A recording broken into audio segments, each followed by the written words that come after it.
So another sweet, guys, for our sweet tooth. We have here a Leche Flan. I made it yesterday. So nakagawa ako ng 5. I test one of those and it tastes yummy.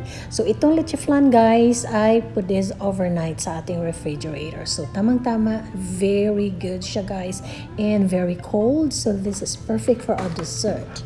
So yan, guys, come on, kain na tayo.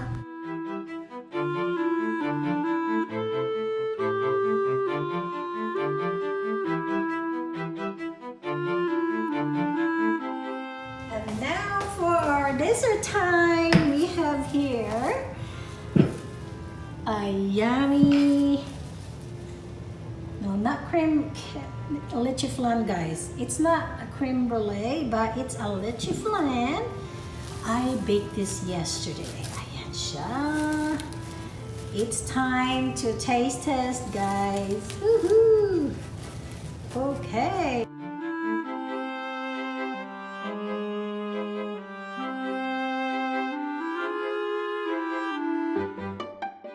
So guys, we just have our calderita, chicken calderita for lunch, and now this is my Leche Flan that I made yesterday. Oh, it's so yummy, look at that. Ooh. Okay.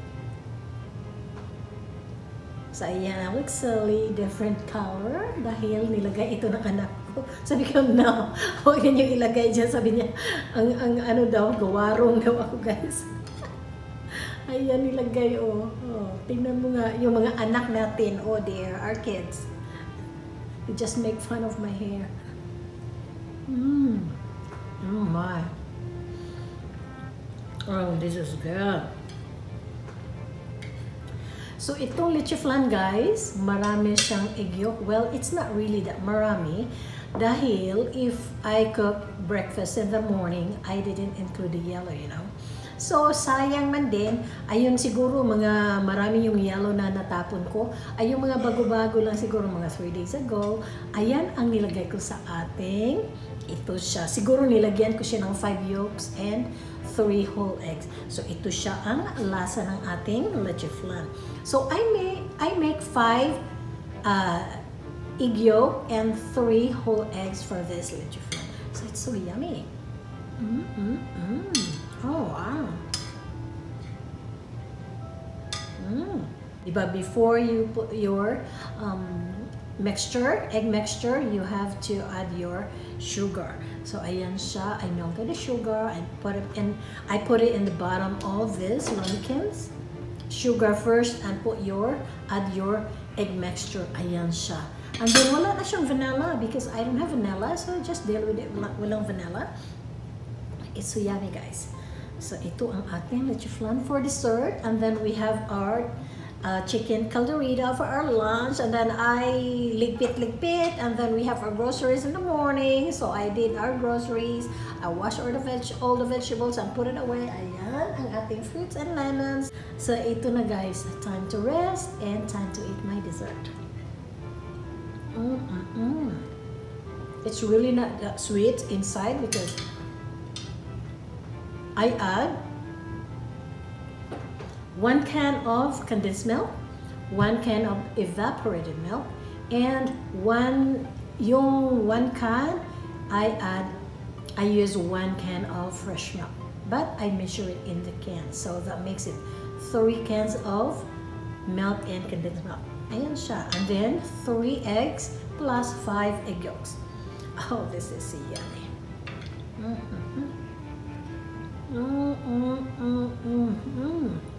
My dessert is so yummy, guys. So ayan.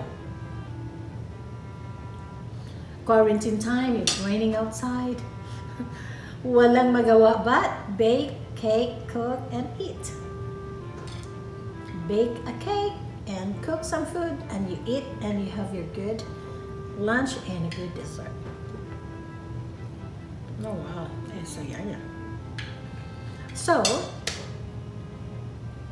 if you want the recipe for this, click the description below and you will find my recipe. And please, guys, before you go, please click the subscribe button and hit the notification bell para for my next upload, you'll be notified, okay? And thank you very much for subscribing my YouTube channel, and babush! I will eat this. I'll finish this one, guys, because it's so yummy.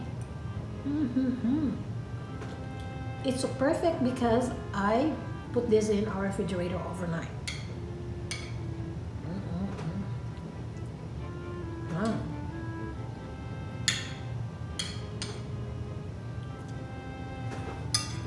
So good. I have here a lot of egg yolks. So, ang gagawin natin is, hindi natin siya itapon ba, iselect natin ang bago siya. Siguro more than a week na ito siya dahil 6 na mga ramikins ang nagamit ko. Ito siya ang bago. Tingnan natin kung ilan ang yolk na bago dito na magamit ko. The rest, we have to throw it away. And then, ito looking good. So, we'll make it a Leche Flan. So, ayan siya. Cup number 2. And ito siya, medyo bago siya. So this is new. Maybe I cooked this one yesterday from the remaining egg yesterday. So mostly, guys, sa aking yolk, guys, I throw it away. For some reasons, sometimes I keep it. So ito siya ang mga yolks na maybe more than a week. So ang gagawin natin is, gagawin natin siya ng Leche Flan para may dessert tayo, di ba? So, I selected 5 yolks and then we're going to add 3 whole eggs. Ayan siya, gagawin natin siya ng Leche Flan. We're going to use an evaporated milk and then use the same can to measure your fresh milk. So, I will use soy milk here, guys. So, another can of soy milk, and then you have to beat it. And last, we're going to add our condensed milk. Ayan lang siya. 2 cans of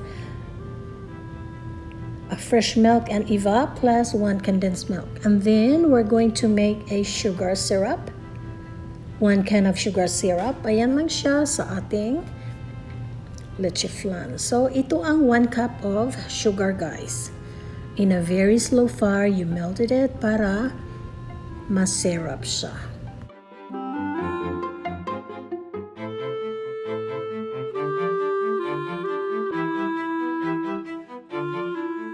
Going to beat one more time, and then we are going to strain our eggs para makuha yung mga, di ba minsan may mga eggs na yung bukol-bukol ba. Ayan siya, you have to strain it and prepare our water and ilagay natin siya sa ating oven. So before that, lagyan natin ng syrup ang ating ramikins. So I use ramikins here, guys, para madali siyang matanggal. So, ito siya, 4 of my ramikins, and then i-bake natin siya ng 380 for 50 minutes. So, ayan lang, paano paggawa ng ating Leche Flan.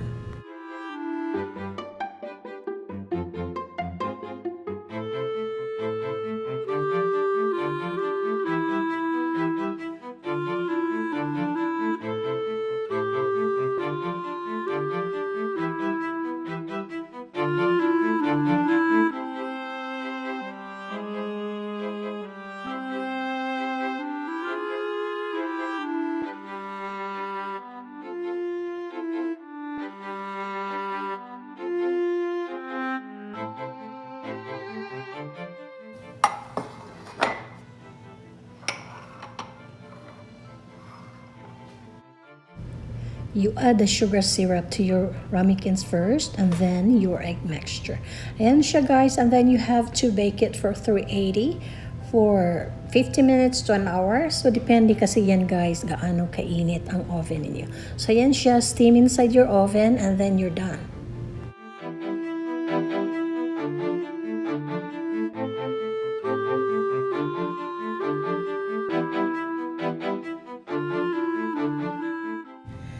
So perfect ang ating Leche Flan. Okay, taste tests. I'm sure this is so yummy. So ayan siya, guys, texture wise, hindi siya soft at hindi rin siya matigas. Perfect siya, guys. So ito ang mixture. If you want the recipe, please click the description and please subscribe to my channel. Thank you very much. Bye.